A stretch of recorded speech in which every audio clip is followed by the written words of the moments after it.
think Homicide's going to be any different? At least you got a bad guy. Yeah, who's that? Part of what I'm trying to do in this story is taking a genre that we know really well and we think we know really well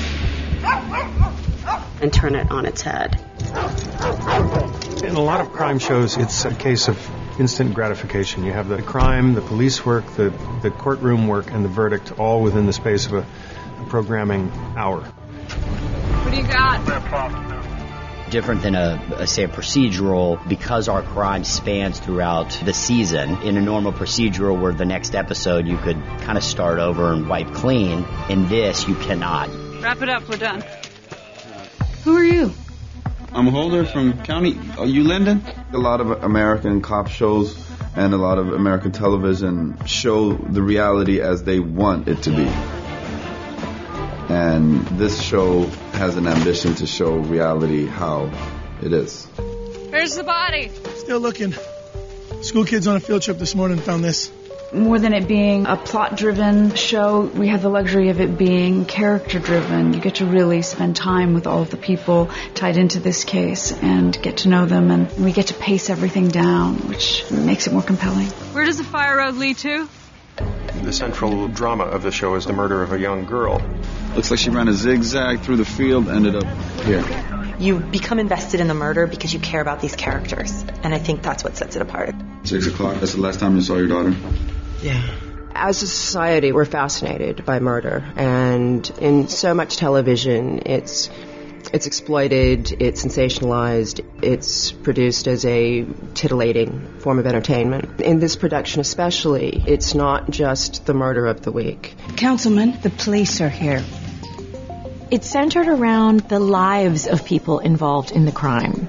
So whether that's trying to solve the crime, mourning the loss, the tragedy of the crime, or in this political genre that my character's involved in, trying to deal with the implications of the crime. Not using a family tragedy for a soundbite.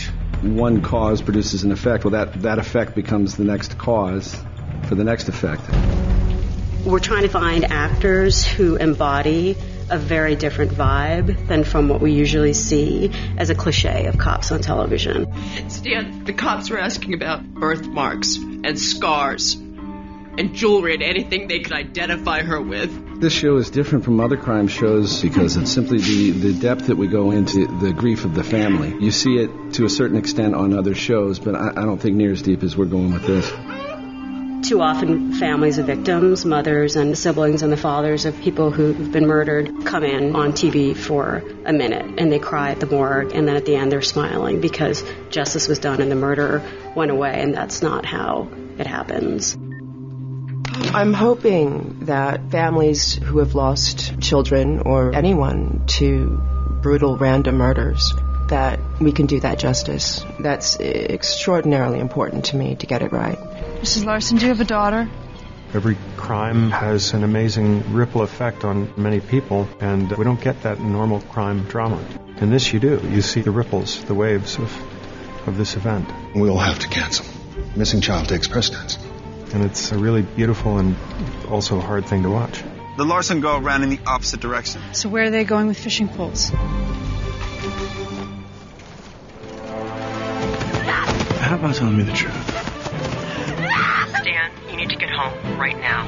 I'm looking for Rosie Larson. Each episode ends with a cliffhanger that will lead into the next episode. So there is the suspense element. The cops are looking for her. She'll be in serious trouble, I mean it. There's always questions. There's always searching for answers. I don't know. Maybe she's not here.